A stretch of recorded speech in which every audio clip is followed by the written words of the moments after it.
7500 வைரங்கள், தும்மினால் கூட வந்து நிற்கும் 40 வேலைக்காரர்கள். பாரிஸை மிரள வைத்த இந்திய மகாராஜா.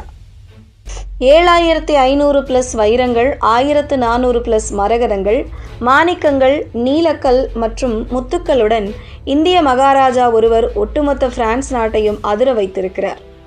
இவரது இந்த பயணம் ஒட்டுமொத்த பிரான்ஸ் நாட்டையும் வியப்பில் ஆழ்த்தியுள்ளது. இது தொடர்பாக நாம் விரிவாக பார்க்கலாம். இந்தியா சுதந்திரம் அடைவதற்கு முன்பு பிரிட்டிஷ் ஆட்சியில் இருந்தாலும் கூட பல மன்னர்கள் இருந்தனர். அப்போது மன்னர் குடும்பங்களின் செல்வமும் அவர்களின் ஆடம்பர வாழ்க்கையும் பலரையும் வியக்க வைப்பதாகவே இருந்தது. அப்படி இந்திய மன்னர் ஒருவர் பிரான்சுக்கு சென்ற ஒரு பயணம் ஒட்டுமொத்த ஐரோப்பிய கண்டத்தையும் வியப்பில் ஆழ்த்தியது. இது குறித்து நாம் பார்க்கலாம். பிரான்ஸ் நாட்டின் தலைநகரான பாரிஸ் நகரம் பல கோடீஸ்வரர்களை கண்டிருக்கிறது.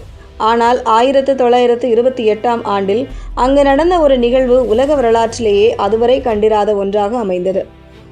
பாட்டியாலாவின் மகாராஜாவான பூபிந்தர் சிங் பாரிஸில் காலடி எடுத்து வைத்த அந்த நொடியில் உலகளாவிய நகைக்கடைகளின் இதய பகுதியாக இருக்கும் பிளேஸ் வெண்டோம் வீதிகளில் பெரும் பரபரப்பு ஏற்பட்டது. ஏனென்றால் மகாராஜா பூபிந்தர் சிங் பாரிஸுக்கு தனியாக செல்லவில்லை.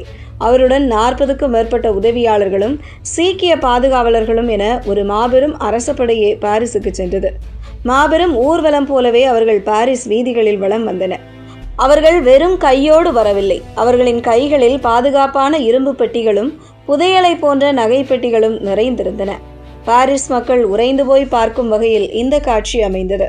மேலும் அவரது ஊழியர்கள் எடுத்துச் சென்ற பெட்டிகளில் என்ன இருந்தது என்பதும் அப்போது விவாதமாக மாறியிருந்தது.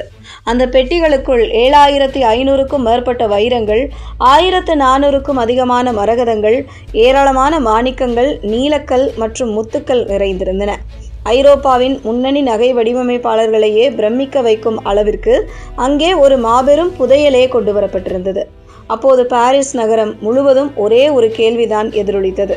இந்த எண்ணற்ற விலைமதிப்பற்ற கற்களை கொண்டு நகைகளை வடிவமைக்க மகாராஜா எந்த நிறுவனத்தை தேர்ந்தெடுக்க போகிறார் என்பதே அந்த கேள்வி. இறுதியாக மகாராஜா எடுத்த முடிவு அனைவரையும் வியப்பில் ஆழ்த்தியது. பாரிஸின் மிகவும் புகழ்பெற்ற மற்றும் பாரம்பரியமிக்க நகை நிறுவனமான புஷரான் நிறுவனத்திற்குள் பூபிந்தர் சிங் நுழைந்தார்.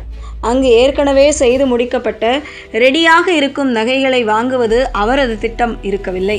மாறாக தன்னிடம் இருந்த விலைமதிப்பற்ற கற்களை அசாத்தியமான கலைப்படைப்புகளாக மாற்ற வேண்டும் என்று அவர் விரும்பினார்.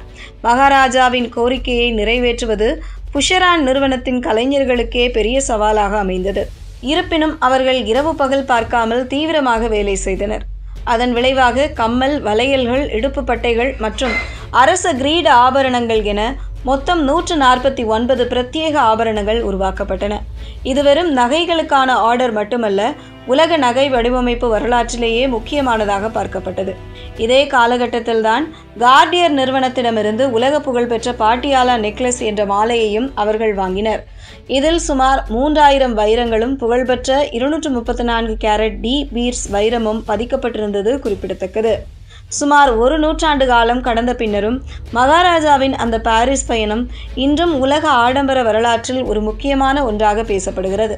வெறும் 6 அடி உயரமுள்ள மாபெரும் மகாராஜா 40 உதவியாளர்கள் மற்றும் ஆயிரக்கணக்கான வைரங்களுடன் வந்து ஒட்டுமொத்த பாரிஸ் நகரத்தையே வியப்பில் ஆழ்த்திய அந்த தருணம் ஆடம்பரம் என்ற வார்த்தைக்கு புதிய அர்த்தத்தை கொடுத்தது.